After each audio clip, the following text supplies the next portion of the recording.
بسم اللہ الرحمن الرحیم. ڈیئر اسٹوڈنٹ، السلام علیکم. تنویر احمد اسپیک چینل میں آپ کی خدمت میں ایک اور ویڈیو لیکچر کے ساتھ حاضر ہیں. جیسا کہ ہم جانتے ہیں کہ آپ نے کورس کوڈ 419 علم التریم کے لیکچرز کا آغاز کیا ہوا ہے. ابھی تک ہم یونٹ 1 کا پارٹ 1 لیکچر کا پارٹ 1 ریکارڈ کر کے اپلوڈ کر چکے ہیں. چونکہ یہ کافی لینتھی چیپٹر ہے، اس لیے ہم ان کو مختلف پارٹس میں ڈسٹریبیوٹ کر کے ریکارڈ کر رہے ہیں اور ان کو آنے وقت میں گاہے بگاہے اپلوڈ کیے جائیں گے. تو آج اس کا لیکچر کا پارٹ 2 ہم ڈسکس کرنے والے ہیں. علم التعلیم کے بی اے کا کورس کوڈ 419 ہے، جس میں علم کی نوعیت اور اہمیت، ان کے امپورٹنس اور اس کا نیچر آف ایجوکیشن کیا ہے. علم کی نوعیت امام غزالی اور فخر الدین رازی اس کی تعریف یوں کرتے ہیں کہ علم اس کے خصائص، اس کے مثال اور اس کے تجزیہ کی دعوت دیتا ہے. جو علم ہے، علم وہ چیز ہے جو جدید ماہرین علم اس وقت کہہ رہے ہوتے ہیں. سادہ ترین اس کی اگر ڈیفینیشن کریں، کسی شے کو سمجھنا، اس کے بارے میں جاننا کو علم کہتے ہیں. قرآن نے ایک مقام پر اسماء تصورات کی خبر و آگاہی قرار دیا ہے. سورہ بقرہ 31. قرآن نے علم کو بہت سارے معنوں، مثلا دلیل، حق، یقین کے طور پر استعمال کیا ہے، جس سے تصور کی وسعت آشنائی کا قائل ہونا پڑتا ہے. کتاب اللہ علم کی وہ روشنی ہے جو تصور ہی نہیں بلکہ تصدیق کے ساتھ اس سے علم حاصل کیا جا سکتا ہے. اس کے علاوہ تجزیہ کرنا، پرکھنا اور تجزیے کو کرنے کے بعد عمل کرنا، سب چیزیں علم میں شمار ہوتی ہیں اور اس کا حقیقت اور یقین کے حتی کے ادراک کو کیا جاتا ہے اور سمجھا جاتا ہے. علم ایک ایسا خدا کا ذریعہ ہے، خدا کی طرف سے آپ کو ایک ایسا تحفہ ہے جس سے آپ کو آگاہی ہوتی ہے. علم الانسان ما لم یعلم. جو علم قلم سے نکل گیا وہ بہر صورت علم ہی ٹھہرا. علم بالقلم، ہاں اس کے افادیت میں کلام ہو سکتا ہے. علم اللہ کا نور ہے جس کی ایک تجلی عقل ہے اور بھی کئی تجلیات ہیں، جیسے کشف و وجدان، وحی، الہام، علم یقینی اور قطعی. الہامی علم اور یہی برتر علم ہے، اور دوسرا علم کسی جس کی کئی ایسی صورتیں ہیں جس میں حسی، عقلی، بدیہی اور سماعی، اور یہ سب کے سب علم برحق ہیں. ان کا درجہ قطعی طور پر ان کو جو ذنی علوم کہا جاتا ہے. سائنس بھی غمان غالب ہے کہ اس میں تمام کے تمام جو چیزیں ہیں وہ کس طرح وارد ہوتی ہیں. پروفیسر، سائنس کے پروفیسر کا اس کے بارے میں انٹرویو کریں اور خود نتائج مرتب آپ کر سکتے ہیں. اسلام کے نزدیک ہر علم علم ہے. حیثیت علم، اس کی حیثیت مسلم ہے، البتہ اس کے برتر و کمتر، مفید، زر رساں ہونے میں کلام ہو سکتا ہے. سحر و طلسمات یقیناً علوم ہے، مگر شریعت اسلامی نفاذ اسلام نے وزرات کے پیش نظر انہیں حرام قرار دیا. یعنی کہ جادو، طلسماتی، یہ بھی علم ہے لیکن اسلام اس کو حرام قرار دیتا ہے. حجت الاسلام غزالی اور علم قدوم نے اس موضوع پر مفصل بحث کی ہے. اسی طرح علم کی درجہ بندی کا قائل بعض علوم و فرض عین اور فرض کفایہ ہیں، بعض مقصدی علوم ہے اور بعض آلاتی. اس طرح بعض ایسے علم ہے جن کو واعظ ضنی، واعظ مسلمان اسکالرز حلال و جائز علوم بھی کج فرت اور بدگو قرار دیتے ہیں. علامہ اقبال کے نزد ہر وہ علم جو کج فطرت ہے، جن کے خدا کی طرف سے ہے، اسلام کی واضح روشن تعلیمات ہیں جو کہ اس کو اختیار کی ہے. مخالف اسلام نظریات اور طبیعات کو ہوا دے. طبیعت نہایت مفید علم ہے، مگر جب فطرت کو فاطر کا درجہ دے دیتا ہے اور حقیقی فاطر کا انکار کر دیتا ہے تو قرآن پوائنٹ آف آرڈر کر دیتا ہے. اقتصادیات کا علم بڑا مبارک علم ہے جب وہ فی سبیل اللہ خرچ کو غیر اقتصادی فعل قرار دے اور سود کو برابر معاشی حل کہہ دے تو اسلام کا منہ کھونے لگتا ہے. یعنی کہ معاشی کے علم میں، فزکس کے علم میں اور حلال علم کا صرف وہی ہے. یعنی کہ آپ کہہ سکتے ہیں اقبال کے مطابق کہ دوسری جو کتابیں ہیں وہ بھی اللہ کی طرف سے ظاہر ہوا ہے، لیکن جو اسلام ہے، جو ایک مکمل ضابطہ حیات ہے، اس کی اکارڈنگلی اور دوسری کتابوں میں واضح فرق نظر آتا ہے. دینی علم کی حیثیت تمام تر ترقیوں کے باوجود محض ظنی ہے. یقین اور حتمی یقین کا درجہ اس کے نصیبوں میں نہیں. قرآن اصولی طور پر یقین کو ظن پر ترجیح دیتا ہے. گمان کبھی بھی حق کا بدل نہیں ہو سکتا. یعنی کہ یقین ہی ہوگا اور حقیقت پر مبنی ہوگا تو وہی چیز آپ کا وسائل کا باعث بن سکتی ہے، جبکہ جو گمان ہے، جو خیال ہے، وہ آپ کے لیے بگاڑ کا باعث بن سکتی ہے. ان جب تک الظن والظن لا یقینی من الحق شیء، یقین تو اس کے تین درجے ہیں، علم یقین، عین الیقین، حق الیقین۔ مابرائے امور کی خبر علم الیقین کے ذریعے ہی ممکن ہے، قرآن حدیث یقین کا علم ذریعہ ہے، بلا کیوں؟ خود سوچیے، علم لازم و ملزوم ہے، یہ ایسی عظیم شان حقیقتیں ہیں جو حوالہ سے بلند و بالاتر ہیں، سمندر سے زیادہ وسیع ہیں، اس کے تصور علم از خود علم ہے، علم تفریق کا فکرانہ طرز عمل وہ ایک قدرتی عمل ہے، قرآن قول و فعل کی عام حقی پر زور دیتا ہے اور اس کے جدا ایک مضمون ٹھہراتا ہے۔ یا ایھا الذین آمنوا لم تقولون ما لا تفعلون کبر مقتدا عند اللہ ان تقولوا ما لا تفعلون، یہ بھی ایک قرآن کی طرف سے، اے ایمان والو تم ایسی باتیں کیوں کہتے ہو جن پر خود عمل نہیں کرتے، اور اللہ کو اس بات پر بے حد غصہ آتا ہے تم جو کہو اس پر خود عمل نہ کریں۔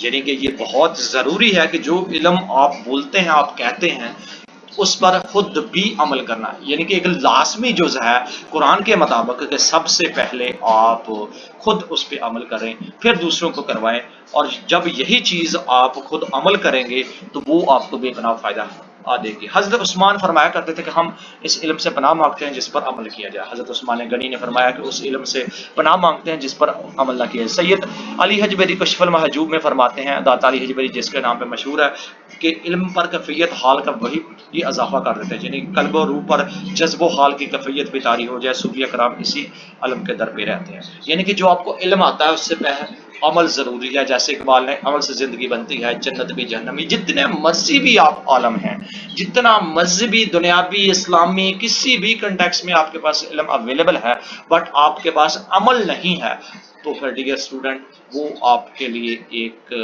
پہاڑ کے برابر بوجھ ہو سکتا ہے، پہاڑ بھی بہت کم ہوتا ہے، وہ عذاب الہی کا باعث بن سکتا ہے، جبکہ آپ کا عمل ہونا اس میں بہت ضروری ہے۔ علم ایک ایسی لازوال دولت ہے جس کے ذریعے بے شمار آپ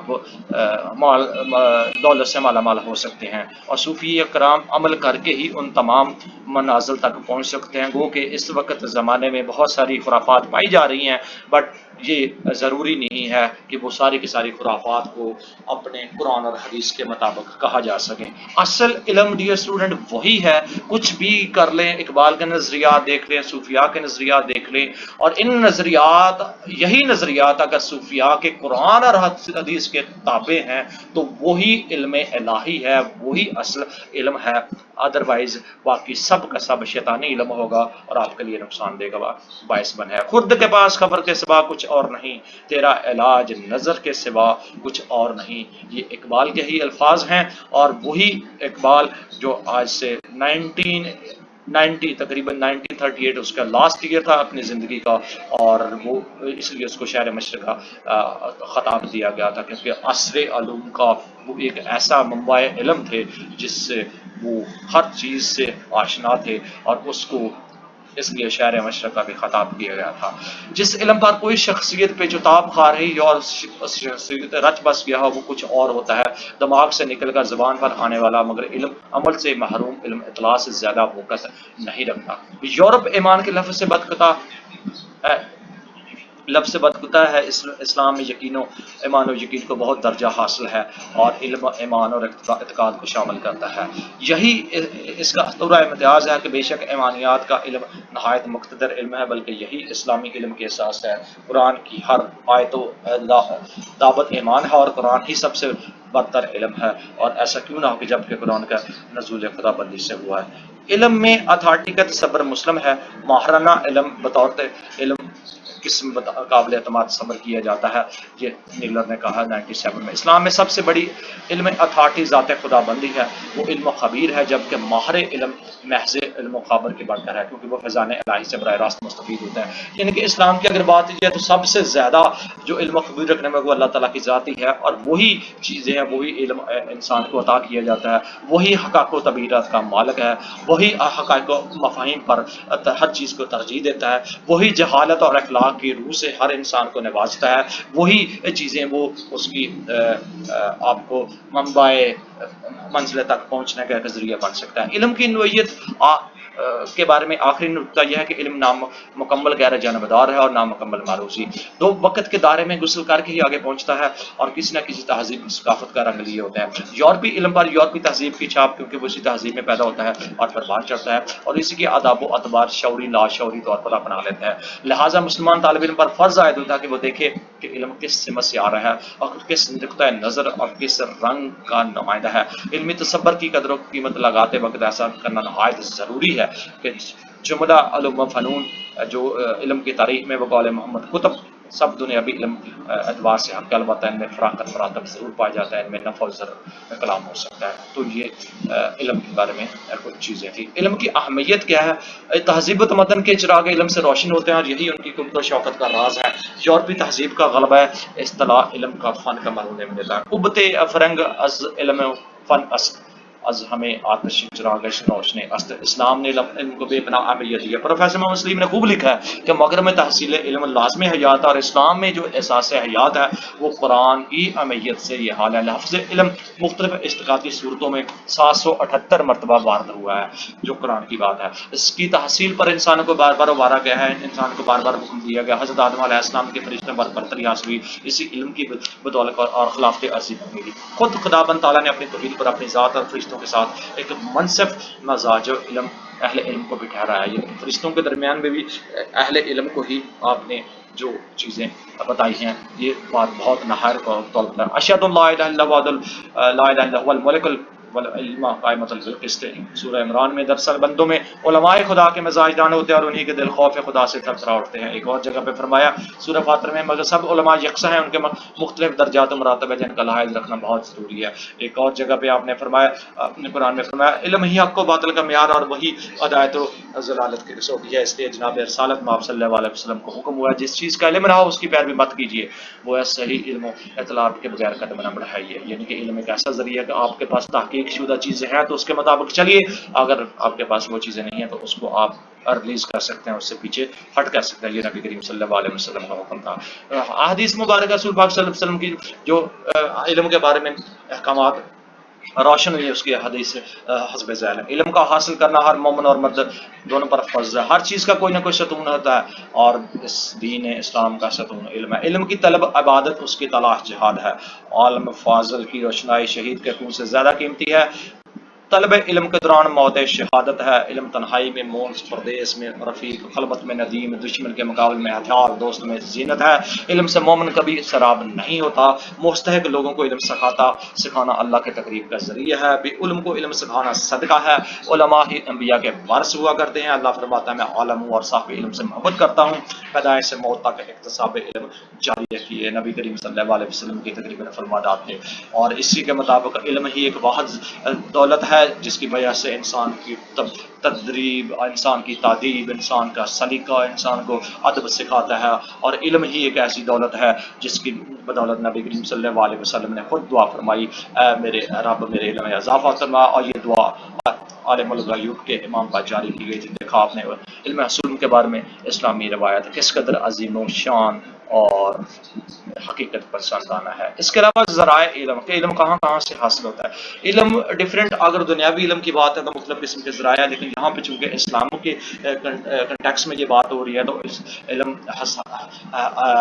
حواس کے ذریعے، عقل، وجدان، وحی، الہام اور تاریخی روایات کے ذریعے انسان علم حاصل کرتا ہے۔ اس کے علاوہ جو اس کی حیثیت مسلم معتبر ہے، لہٰذا مستشرقین کا یہ الزام ہے کہ اسلام عروضی اور افادی کا علوم کا منکر ہے، بالکل سفید جھوٹ ہے۔ صورتحال یہ ہے کہ اسلام مختلف علمی منابع کی حد بندی اور ان کے مراتب و مدارج کا مطرف ہے، ان کی قدر و قیمت، ان کی نوعیت، ان کا مزاج، ان کی صلاحیتیں، اور اس کے بارے میں جو سائنٹیفک حقیقت پسندانہ چیزیں ہیں وہ یہ بے حسی کا عالم ہے، اور بے حسی کا اس کے ساتھ تعلق ہے جس کو اہمیت نہیں دی جا سکتی۔ جہاں عقل و قیاس کا ذریعہ ہے، دلائل پر براہین کا تقاضا کیا جاتا ہے، جہاں تاریخ و روایت سے کام چل سکتا ہے، نقلی علم سے اجتہاد کرنے پر ابھارا جاتا ہے۔ فَاسْأَلُوا أَهْلَ الذِّكْرِ إِن كُنتُمْ لَا تَعْلَمُونَ۔ سورہ انبیاء، اگر تمہیں خبر نہ ہو تو اہل ذکر سے پوچھ لیجیے، اور جہاں سب انسانی ذرائع علمی جواب دیے جائیں گے اور یقینی حکم دیا، یعنی کہ قرآن بھی یہ کہتا ہے کہ اگر کسی چیز کا بات نہیں ہے تو اس کو آپ آپ تصدیق کیجئے، اس کے بارے میں آپ پوچھیے، پھر اس کے بارے میں بات کیجئے۔ اس کے علاوہ جو اعلان الہامی کا نعرہ تکبیر بلند کرتا ہے، یہی آخری علم ہر لحاظ سے برتر، اکمل اور یقینی ہے، مگر اس کی کاملیت اور آسمیت سے دوسری علمی اقسام کے نشوونما اور استعمال پر کوئی زد نہیں پڑتی۔ یہی جو علم ہے وہی الہام کے ذریعے جو معیار اور کسوٹی کا کام دیتے ہیں، اور وہی علم ہے جو خلاؤں کو پر کرنے اور کچھ رویوں کو درست کرنے میں مدد دیتے ہیں۔ یہی دنیاوی علوم کی سوشل سروس ہوئی ہے، اس سے دنیاوی علوم کی اہمیت کی نفی کیسے ثابت ہوگی؟ حقیقت میں یہ اسلام کی ساری علمی روایات ہیں، اگر انہیں اولیاء سے آج تک معرفت الہی کا ایک ذریعہ اور منبع حیات بنی ہوئی ہے۔ اب اس علم میں تین قسم کی جو علم کی اقسام ہے، حسی، فکری اور الہامی درجہ بندی کے ذریعے پیش کی جاتی ہے۔ حقیقت میں یہ تینوں کی جو اقسام حیاتی طور پر ہم اس کو مربوط کیے ہوئے انسانی زندگی کے ساتھ، اور اس کے بارے میں مختلف جو مکاتب فکر کے علماء ہیں، مکاتب فکر کے لوگ ہیں، مختلف قسم کی سوچ لکھنے والے لوگ ہیں، جو فکر رکھنے والے لوگ ہیں، اس کے بارے میں مختلف قسم کی جو چیزیں وارد کرتے ہیں، یہ دونوں کی دونوں چیزیں اور ان کے بارے میں جو سلجھانے والی جو الجھانے والی جو چیزیں ہیں، وہ وہی الہام کی مدد سے ہی آگے بڑھا جا سکتا ہے۔ ہمیں صراط مستقیم پر لگا کر منزل مقصود تک پہنچا دیتے ہیں، گویا جہاں حس و فکرت کے جلد پر وہاں وہی الہام پر پرواز ہو جاتے ہیں۔ حسی علم وہ علم ہے یعنی کہ حواس خمسہ کے ذریعے جو چیزیں تجرباتی اور تجرباتی علم کا ایک زندہ حقیقت ہے، امپیریکل نالج جس کو بھی کہا جاتا ہے۔ اسلام اس کا قائل اور علم بردار ہے۔ بقول ڈاکٹر اقبال، اسلام کا یوم پیدائش فکر استقرائی کا یوم ولادت ہے۔ اقبال 1962 کی ایک کتاب میں فرماتے ہیں، سچ پوچھیے تو انجلس کے عربوں میں جدید سائنس کی بنیاد رکھ دی جاتی ہے۔ سائنس میں انہاج انہیں کی کوشش کا کارن ہے، مرہون محنت ہے۔ فرانسیسی محقق اس کے بارے میں بیان کرتے ہیں کہ اب یورپ مترف ہو چکا ہے کہ اس حقیقت کو شاعر مشرق ہند سے یوں بیان کیا، حکمت ایشیا فرنگی زاز نیست، اصل اور جزل لذت ایجاد نیست، نیک اگر دانی مسلمان ازاد است، اس گہزائے دستہ افاد داست۔ اسی علم خواص ہمسا کی پیداوار ہے، یعنی کہ حواس خمسہ جس میں ٹیسٹ ہے، جس میں دیکھنا ہے، جس میں سننا ہے، اور جس میں محسوس کرنا ہے، حواس خمسہ جو حسی علم کی اس کی پیداوار ہے۔ اور یوں ہی چیزیں اقبال نے آگے فارسی میں جو بیان کیا ہے، اس کا صحیح اور مربوط استعمال آپ کو باقاعدہ خدا کے ہم بعض پرس لے کے جاتا ہے۔ ان السمیع والثمر والفؤاد کل اولیاء کان عنہم مسئولا۔ بنی اسرائیل کی یہ آیت ہے، قرآن بار بار مشاہدت کی طرف دعوت دیتا ہے، یعنی کہ اس کے بعد تجربے کی طرف۔ ایک اور آیت جس میں فرمایا گیا کیا لوگ اونٹوں کو نہیں دیکھتے کیسے تخلیق کی گئی، آسمان کو نہیں دیکھتے کیسے اٹھایا گیا، پہاڑوں پر نظر نہیں رکھتے کیسے نصب کر دی گئی، اور ان کو زمین نہیں دیکھتے کہ کیسے بچا دی گئی۔ قرآن کی 6666 آیات ہیں، اور اس میں 756 آیات جو ہے نا مشاہدہ فطرت اور اس پہ غور و فکر سے متعلق ہے، یعنی کہ اس میں سوچنے سے متعلق ہے، اس میں ریسرچ کے متعلق ہے، اس میں تحقیق کے متعلق ہے، ساری کی ساری جو فطرت کا علم ہے اس کے بارے میں کیا گویا 1/9، یعنی کہ اس کا 1/9 حصہ جو کتاب فطرت سے متعلق ہے، مظاہرت فطرت سے آنکھیں پھیر لینا اور ان کی تعبیر میں غفلت برتنا، یہ سب کی سب باتیں قابل مواخذہ ہیں۔ اگر ماہرین آثار قدیمہ تاریخی خنڈرات کی زیادہ سے زیادہ محض تصریح و تفریح کا کام لیں اور ان سے اعلیٰ سبق حاصل کریں تو قرآن اس ناقص علم کا جو سخت نوٹس لیتا ہے، مشاہدے کو زیادہ بمانی اور بمقصد بنانا چاہتا ہے، اور اسے نچلی سطح پر جوں کا توں رکھنے کا ارادہ نہیں ہے۔ یہ حسی کا علم ہے، اس کے بارے میں اسلام کر گئی ہے۔ حسی علم کا ایسا پیراڈم ہے جس سائنس کے مطابق سائنسی مفروضات کی مشاہدہ تجربات کے ذریعے تائید کے ذریعے پرویلٹی، یعنی کہ آپ کے چانسڈ ہے، اور اس کی قطعیت، اس کی ڈیفینیشن جس طرح اس کو صورتحال پیش آتی ہے اس کے متعلق جو اس کا مستقبل ہے اس کے انداز میں پیش کیا جاتا ہے۔ حسیات کبھی دھوکہ بھی دے جاتی ہیں، کبھی ان سے افادیت اور حمیت پر بھی حرف نہیں آتا۔ ہاں یہ دعویٰ ساری حقیقت پر منحصر کرتا ہے کہ جو محسوسات ہیں مبرائے سب کے سب فریب ہیں، عذرائے اسلام غلط ہے اور خطرناک تصور ہے۔ یہ اخلاف حقیقت بھی ہے اور مقتفی بھی کہ دور جدید میں فلسفہ وجود یعنی کہ ایکسٹینشنلزم جو چیزیں ہیں نقطۂ نظر کے خلاف پرزور صدائے احتجاج ہے۔ سائنسی تجزیے کے مطابق جو سائنسی حقیقی اور سائنسی علم ہے اس کے ترجمان ڈاکٹر سید عبداللہ فرماتے ہیں کہ جو سائنٹیفک فیکٹ ہے، جو سائنٹیفک ریالٹی ہے، اس کا جو چیزیں اسرار کی طرف کھینچتی ہیں اس کے اعداد و شمار اور حقائق خود بولتے ہیں کہ سائنسدان کی زبان بن جاتے ہیں۔ سید صاحب کا کہنا ہے کہ سائنس سے پیدا شدہ فلسفہ چونکہ عقلی تفکر پر مبنی ہوتا ہے اور عقلی تفکر ہمیشہ جو اس کا ترجمان نہیں ہوتا، سائنسی تجربے کو برحق ماننے کے باوجود سائنس فلسفہ کو نقد جرا کے طور پر قبول کرتا ہے.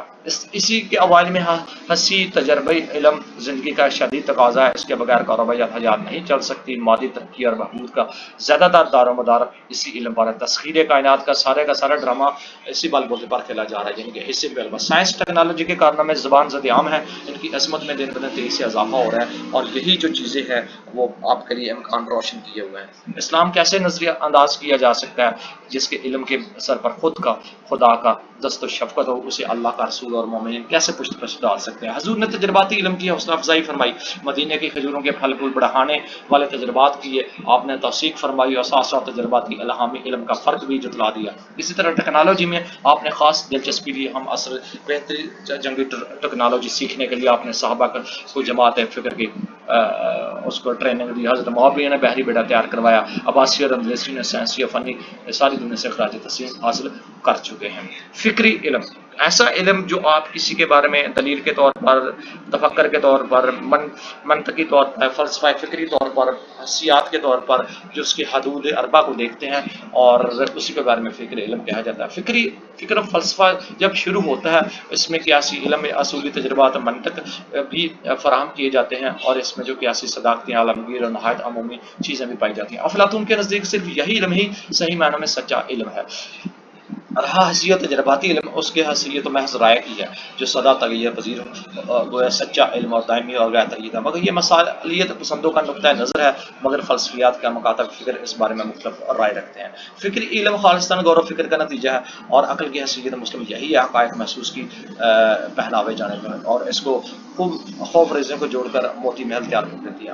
قرآن عقل و شعور اور فکر و خیال کو ابارنے اور پروان چڑھانے کا قائل ہے. وہ اپنی تعلیمات کے لیے اپنی قوتوں کا اکثر سہارا لیتا ہے. قرآن پہلو بدل کر تدبر، تفکر، فہم و شعور کی دعوت دیتا ہے تاکہ لوگ اپنے اسی علم کے ذریعے اس کو منبع سر حیات کو اور مختلف قسم کی پرابلمس کو، آپ کے مسئلے مسائل کے اس کی گوتھیوں کو سلجھا سکے. مثلا تعلیمی، اخلاقی، سیاسی اور فلسفیانہ یہاں تجدیدی فکر کی پھل جڑیاں چھوٹنے لگتی ہیں. یہاں حق کا معیار صرف عقل سمجھی جاتی ہے، بے حسی اور الہامی علم سے کوئی سروکار نہیں ہوتی ہے. عقل کا خیال ہے کہ خود مختفی ہے. بقول حالی یہ وہ دعویٰ ہے بہت بڑا، پھر ایسا دعویٰ نہ کیجیے گا. فکری علم کی وہ حدود ہیں، یہ شک سے شروع ہوتا ہے، عموماً ظن و تمکین اور شک پر ہی ختم ہوتا ہے، اور ازرل قرآن ظن و صداقت کا بدل نہیں بن سکتا اور نہ ہی حقیقت حال کا کچھ بردار سکتا ہے. یعنی کہ فکری علم جو آپ کے اس میں شک سے شروع ہوتا ہے، شک پہ ہی ختم ہوتا ہے، جبکہ قرآن کا وہ علم ہے جس کو صداقت نہیں بدل سکتا اور نہ ہی حقیقت کا کچھ بگاڑ بن سکتا ہے. تو اسی قسم کے بارے میں ایک اور شعر ہے، اس کو آپ پڑھ کے آپ اندازہ لگا سکتے ہیں کہ جو فکری علم ہے آپ کے ریسرچ، تحقیق، فکر کسی بھی ماڈرن فلسفی میں یا کسی بھی ماڈرن فلسفے میں آپ کی عقل کی کوتاہیاں، اسلام کی عقل کے جائزے کے مطابق، جو قرآن اور حدیث کے مطابق، جو قرآن کے مطابق چلا جائے گا، الہامی اور وحی کا طریقہ کار وہاں سے آپ کو ملے گا جس میں نبوت، آخرت، جزا، سزا، ساری کی ساری چیزیں پائی جائیں گی. اگر فکری علم کے بارے میں جو ریسرچ، تحقیق اور ان تمام چیزوں کو دیکھتے ہوئے آپ ان کو اڈاپٹ کر کے لے کے چلیں گے تو اس کے لیے ایک علیحدہ آپ کو وہاں سے نظر آئے گی. جیسا کہ بہرحال خدا رسول صلی اللہ علیہ وسلم عقل قربان کن پہ پیش مصطفیٰ حسبی اللہ گو کہ اللہ ام کفا. یعنی کہ یہ وہ چیزیں ہیں جن پہ جو ڈائریکٹ جو اللہ کی طرف سے کافیات نازل ہوتی ہیں، جس میں الہام، وحی اور اس قسم کی جو سچویشن وارد ہوتی ہیں، یہ ان چیزوں کے ذریعے آپ اس عقل اور علم کے ذریعے آپ جو فرق ہے وہ واضح کر سکتے ہیں. اس کے علاوہ ایک اور فکر ہے وحی اور علم. وحی جو ہے نبیوں پہ آئی، الہام جو ولیوں پہ آیا گیا، کہ یعنی کہ ایک ایسا تو اللہ کے فرشتوں کے ذریعے علم سکھایا گیا، اللہ کے ولیوں کے جو ہے نا وہ الہام کی کافیت نازل ہوتی ہے، اور وہی نبی کریم صلی اللہ علیہ وسلم یا انبیاء پہ چیزیں آتی ہیں وہ اس کے ذریعے علم جو سکھایا گیا. جیسا کہ یہاں پہ جو چیزیں اللہ کے نبی کا یقین ہے کہ آنکھ سے لیتا ہوا نبی حقیقت بلکہ حقیقت الحقیقت کا مشاہدہ کر لیتا ہے. آج صدرہ ماغرہ یہ پشتوں کے الفاظ ہیں جس کا اس وقت صدرہ پر چھا رہا تھا، جو کچھ کے چھا رہا تھا نگاہ نہ تو چندیائی نہ ہی حد سے متجاوز، کہ اس نے اپنے رب کی بڑی بڑی نشانی کو دیدار کیا. یہ نبی کریم صلی اللہ علیہ وسلم کے بارے میں جو کہ صدرہ بیری کا درخت تھا جب آپ صلی اللہ علیہ وسلم اللہ کے دیدار کریں گے. حقیقت کے دیدار کی تڑپ میں موجود رہتی ہے. حضور پاک صلی اللہ علیہ وسلم دعا مانگا کرتے تھے، الہم ارہنی حقائق ایشیا کما ہی، اللہ مجھے حقائق ایشیا کا مشاہدہ کرائیے جیسے وہ حقیقت میں ہے. اب کوئی کہہ سکتا ہے کہ نبی علم سائنس اور فلسفیانہ سے علم سے کوئی علاقہ نہیں رکھتا، اور یہ کہ وہ ان سے فائق و برتر نہیں. نبی علم کے باوجود کے لیے عقلی طور پر استحصال کیا جا سکتا ہے۔ ابو علی سینا، غزالی اور دیگر مسلمان حکماء نے اس موضوع پر بہت کچھ لکھا ہے۔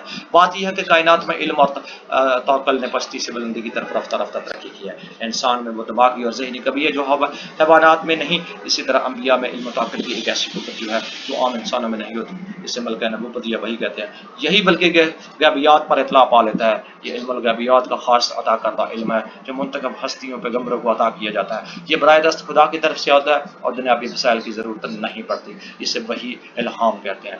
اسی کے بارے میں نے آپ سے پہلے بھی ذکر کیا۔ وحی سے مراد خدا کا دلی منشا ہے، اسے منتخب بندوں یعنی کہ انبیاء رسول کو کسی کے ذریعے سے مطلع کرنا، یہ اطلاع روحانی ذریعوں کی آخری سرحد ہے۔ الہام سے مراد ایسا علم ہے جو بغیر کدو کاش دل میں آ جاتا ہے۔ الہام پیغمبر کے علاوہ شعراء، ادباء اور موجودین کو بھی حاصل ہوتا ہے۔ غالب کا اسی طرف اشارہ ہے، آتے ہیں غیب سے مضامین خیال میں، غالب سریر خامہ نوائے سروش۔ تو اس کا بھی یہی کا مطلب ہے کہ غیبی جو علم ہے وہ شعراء کو، ادباء کو اور پیغمبروں اور ولی اللہ کو بھی عطا کیے جاتے ہیں، جس میں وحی ہے اور الہام کفیت شامل ہے۔ اس کے ذریعے جو علم حاصل ہوتا ہے اس کو وحی اور الہام کا نام دیا جاتا ہے۔ اور مختلف قسمیں اس میں کرشماتی چیزیں شامل ہوتی ہیں جو اربوں عجم صدیوں کے مختلف تعصبات کو وہم کر ڈالا۔ اخوت، مساوات، عدل و انصاف، رواداری، محبت، انسانیت، غرض کے کتنے اعلیٰ اوصاف جن میں کوئی فلسفہ اور سائنسدان نبی کا ہمسر نہیں ہو سکتا۔ سچ بات یہ ہے کہ نبی سے بڑھ کر انسانیت کی خدمت کرنے والا کوئی اور نہیں، بھلا جو بندے اور خدا میں رابطہ پیدا کر دے اس سے بڑھ کر کوئی انسان میں موصول نہیں ہو سکتا۔ علم وہی انسانی استعداد کے زائد علم سے اپنی جداگانہ اور ممتاز اصلیت رکھتا ہے۔ ڈاکٹر برہان احمد فروقی فرماتے ہیں کہ فرق و امتیاز کو بالکل روشن کر دیا، یہی امتیاز علم بالوحی کی ضروریت کی دلیل بن جاتا ہے۔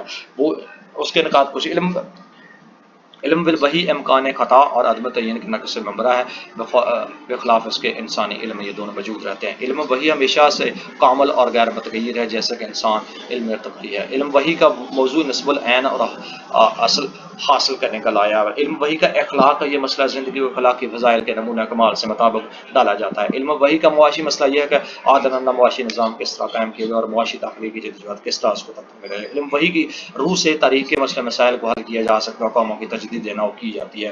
غرض کے علم الوحی ایک ایسا علم ہے جس میں انسانی زندگی کے تمام تر شعبوں کے خطوط اور تمام مسئلے مسائل کا حل کیا جا سکتا ہے۔ اس کے علاوہ ایٹیٹیوڈز ہیں، رویے سے مراد وہ مذمومہ رجحانات جو کسی فرد کی طبیعت کے انعداد ہوں۔ دوسرے لفظ میں انسان کا مختلف حالت اور موقع پر اپنی ذاتی انداز میں رد عمل کا اظہار کرنا، سابقہ ملانات کی روشنی میں انبار و اشیاء کو دیکھنا اور انہیں مخصوص معنی پہنانا اپنے رویے کی ترجمانی کرتا ہے۔ ہر صاحب رویہ مخصوص اور رجحان طبیعت کا حامل ہوتا ہے، اس کی شخصیت کی علامت ہے۔ اس کا مطلب یہ ہے کہ ہر انسان کا اپنا رویہ ہوتا ہے، ڈفرینٹ پرسپیکٹو میں اس کی سوچ، اس کے خیالات، اس کے جذبات مختلف قسم کے ہوتے ہیں، اور جس قسم کا وہ اپنے رویے کے تھرو جو وہ اظہار کرتا ہے اس کو وہ یہاں پہ ایٹیٹیوڈز کا نام دیا گیا ہے۔ خواہ وہ سخت ہو، خواہ وہ نرم ہو، وہ سارے کا سارا انسان کے اللہ کی طرف سے ہی چیزیں یہ وارد ہوتی ہیں۔ گویا کہ انسان خدا کائنات، حیات، ممات اور آخرت سب کے سب اس کے ساتھ باہمی تعلق ہے۔ وہ کبھی وہ پروان چڑھتی ہے، کبھی وہ زوال کا شکار ہوتی ہے۔ اپنی مخلوقات کو بے حد مشفق اور رحیم کے ذریعے بے حد کے ذریعے پیدا کیے گئے اللہ تعالیٰ کی طرف سے، اور اس میں بھرپور عملی زندگی کا طالب کیا گیا ہے انسان کو، اور قول و قول کے تضاد سے سخت نفرت کرنے کا حامل بنایا ہے انسان کو۔ عقائد و افکار کافی نہیں، نیک اعمال کہیں زیادہ ضروری ہیں، اور انہیں دنیا کی کامیابی اور کامرانی کا راز مضبوط ہے۔ سچے مسلمان کے لیے دین محض پوجا پاٹ کا نام نہیں، یہ مکمل ایک طرز امتیاز ہے اور حیات زندگی ہے جس میں دنیا داری کا دوست اور محسن ہونا اور جلا بخشنا بہت زیادہ اہمیت کا عمل ہے۔ دینداری اور دنیا داری مربوط متصل ہے اور اس میں ایک دوسرے کے تقاضے پائے جاتے ہیں۔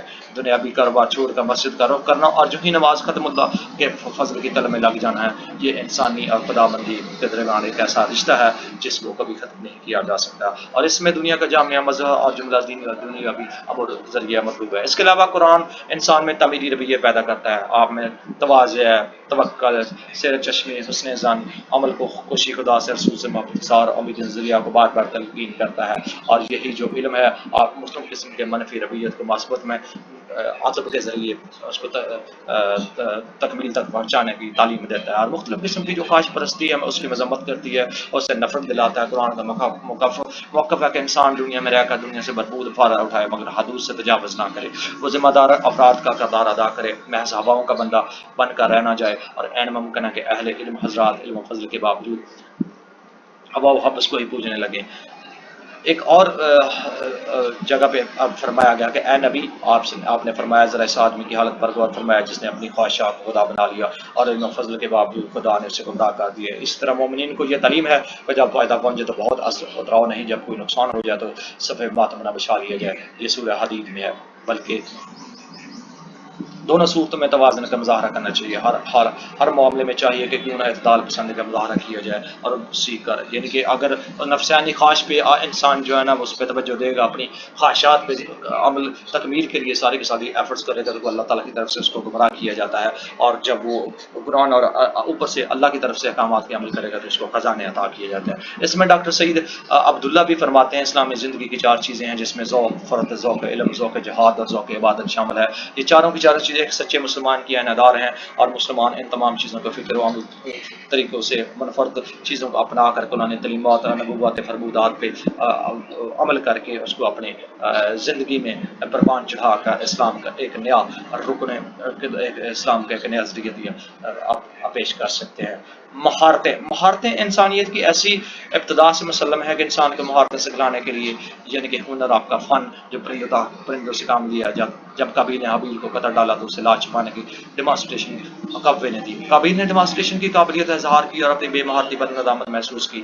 فبت اللہ گرابن یا باسل فبلا ذل قبرت کوفا مثبت رکھی ایک اعلی فخر جبال تھی. اور یہ ایک آیت مبارک ہے سورہ مائدہ میں. کہاں بے فن قابیل اور کہاں دور جدید کے فنکار انسان جو چاند گاڑی میں بیٹھ کر چاندوں کی سیر کرتا پھرتا ہے. دیکھیے کاروان انسانی مہارت کے طفیل کس طرح ادنا سے چل کر کتنے اعلی مقام تک پہنچ گیا. ابھی اور آگے بڑھنا. عروج آدم خاکی ہے منتظر ہے. یہ کہکشاں، یہ ستارے، یہ نیل کو انفلاق. یہاں پہ کہنا یہ بہت ضروری ہے کہ آپ کا جو فن ہے، آپ کا جو ہنر ہے، آپ کے پاس جو سکلز ہے، آپ کے پاس جو علم ہے جس سے آپ ستاروں تک، آسمانوں تک پہنچ سکتے ہیں. اور یہ ساری کی ساری جو چیزیں ہیں انسان کو سکھانے کا ایک جانور ہے، ایک پرندہ ہے جس کا قابیل اور حابیل کا ذکر کیا گیا. اس کو جب قتل کر دیا گیا تو قابیل نے حابیل کو چھپانے کے لیے ڈیمانسٹریشن دی. تو وہاں سے ہی ایک اس لرن کرنے کا اور مہارتیں سیکھنے کا آغاز کیا اور انسان آج جو ہے جدید ٹیکنالوجی تک پہنچ چکا ہے. قرآن حکیم میں پہلے ہی فنی حربی برتری کا علم قرار دیا گیا ہے سورہ انفال میں. اور انفال میں تمہارا جتنا زور لگ سکے تم ان کے لیے تیار وسطہ گھوڑے تیار رکھو تاکہ اس کے ذریعے تم خدا کا دشمن اور اپنے دشمنوں پر ایبتاری کرتے. یعنی کہ ایسی چیزیں جو جدید علوم کا باعث بنتی ہیں اس کو آپ ہر وقت تیار کیے رکھو تاکہ جو اسلام کا دشمن ہے، وہ خدا کا دشمن ہے، اس کے خلاف آپ جنگ کر سکو. یہاں پہ کہنے کا قرآن کے الفاظات کا سورہ حدید کا مقصد یہ ہے. ایک اور جگہ پہ فرمایا گیا کہ ایک ایسا ساتھ 3 اسلام کا جمع ہو جانا نہایت معنی خیز ہے. مشہور ترک مفکر بدیع زمان سے یہ نور فرماتے ہیں کہ بالکل بجا ہے کہ عصر حاضر مسلمان خدا کے پیغام کو اسی نسبت ناسک تک آگے لے جا سکتے ہیں جس حد تک وہ سائنس اور ٹیکنالوجی میں قدم بڑھانے کی صلاحیت رکھتے ہیں. وہ اسی سلسلے میں ترقی کی مفکر بدیع زمان سید نور زبان کے انداز جدید کو اپنانے کے موجود ہیں. خود علامہ جیسے کا دبر فلسفہ نے اعلیٰ تعلیم پر سمجھی کاروباری تعلیم کو اس پہ ترجیح دی ہے کہ مؤخر الزام کو قوم کے لیے ریڑھ کی ہڈی کی حیثیت رکھتی ہے اور یہی چیزیں آپ کے لیے ترقی کا باعث بنتی ہے. یعنی کہ آگے ٹیکنالوجی کا یہی پیغمبری شیوہ ہے. حضرت ذوالقرنین آہن گری کا کام کرتے ہیں. نور الاسلام لکڑی کا خود نابر صالح آپ جنگی ٹیکنالوجی میں خاص دلچسپی رکھتے ہیں. آپ نے اربوں کی روایتی تلوار کو بہتر کار ڈالی اور یعنی تلوار سے بدل دیا. شکن آلات کی تربیت کے لیے صحابہ کرام کی جماعت کو مقامی جرش کی طرف روانہ کی. یعنی کہ آپ صلی اللہ علیہ وسلم کی جدید ٹیکنالوجی اس طرح جو ہے نا حضرت ذوالقرنین آہن گری کا کام کرتے تھے، حضرت نور علیہ السلام لکڑی کا کام کرتے تھے. انبیاء سے ہی جدید جو طرز طریقے ہیں اور وہ سیکھ کر، علم سیکھ کر اور اسلام کے دشمنوں کے ساتھ، خدا کے دشمنوں کے ساتھ لڑنے کا احکامات ملتے ہیں. اور یہی چیزیں ہیں جو نبی کریم صلی اللہ علیہ وسلم جب مدینے سے تشریف لایا اور مرد ذہن کی ہنرمندی کو پروان چڑھانے کے لیے آپ نے مناسب اقدامات فرمائے. اقتصادی عمل کو تحریک دینے کے لیے آپ نے منڈی قائم کی. صحابہ کرام کو کاروباری سرگرمیوں سے بتانے کے لیے مختلف چیزوں کا اہتمام کیا. عورتوں کو چرخہ کاتنے اور بچوں کی تربیت کے آداب اعمال کی طرف توجہ کیا. علوم و فنون کے تحصیل کے لیے نوشت و کتابت کے عمل کو تیز تر کر دیا. بدر کے کافر قیدیوں کو مسلمانوں کو لکھنا پڑھنا سکھانے پر مامور فرمایا. اسی طرح تمام کی تمام چیزیں فدیہ سامان بن گئی اور نبی کریم صلی اللہ علیہ وسلم نے تمام فن کتابت کی حوصلہ افزائی کروائی اور حسن قرأت کا اور مخصوص صحابہ کو غیر ملکی زبان عبرانی سیکھنے پر مامور فرمایا. حضرت پاک صلی اللہ علیہ وسلم خود عربی زبان کے مختلف علاقائی اور قبائلی لیول لہجے میں بات کرنے میں مہارت رکھتے تھے. آپ نے حسن تدبیر کا یہ حال تھا کہ قبائلیوں سے بھی لب و لہجہ میں گفتگو فرماتے. گویا ہر قسم کی مہارتیں جو انفرادی اور قومی لحاظ سے مطلوب تھی ان پر آپ نے کام کرنا شروع کر دیا. اس سے آپ اندازہ لگا سکتے ہیں کہ نبی کریم صلی اللہ علیہ وسلم نے اپنے ادوار میں ہی مختلف چیزوں پہ غور و فکر کرنا شروع کر دیا اور علوم فنون سیکھنے پر زیادہ زور دیا, ہنر کی طرف زیادہ دور دیا. اور اس طرح قرآن سے بھی بہت ساری چیزیں ثابت ہوتی ہیں کہ آپ علم کو ترجیح دیں. اور ایک اور حدیث میں فرمایا کہ آپ کو علم حاصل کریں کہ آپ کو چین میں کیوں نہ جانا پڑے. تو یہی چیزیں آپ کے لیے علم و ہنر اور فکر اور احساس کا باعث بنتی ہیں جس کو آپ اڈاپٹ کر کے اپنے سوشل کنسیپٹ میں اور مختلف چیزوں کے اوائل میں اپنی ترقی کا باعث بن سکتے ہیں. آگے خود بھائی کے نمبر ہے ڈیئر اسٹوڈنٹ, اور اس کو آپ ٹرائی کیجیے. یہ آپ کا علم و تعلیم کے یونٹ 1 کے لیکچر کا پارٹ 2 تھا جس کو ہم نے ڈسکس کیا. امید آپ کو پسند آ رہا ہوگا. پارٹ 3 کے ساتھ آیات تعلیم جس میں ڈسکس کیے جا کے پھر حاضر ہوں گی. اس کے ساتھ ہی ہمیں دیجیے گا اجازت ہماری طرف سے. اللہ حافظ. ایسے اسٹوڈنٹ جنہوں نے ابھی جوائن کیا ان سے گزارش ہے اس چینل کو سبسکرائب کریں, بیل آئیکن کو لازمی کلک کریں تاکہ آنے والی تمام کے تمام جو لیکچرز ہیں ان کا انٹیمیشن آپ کو مل سکے اور آپ اس سے مستفید ہو کر اپنے لیے ایگزام کی تیاری کر سکیں. اس کے ساتھ ہی ہمیں دیجیے گا اجازت ہماری طرف سے. اللہ حافظ.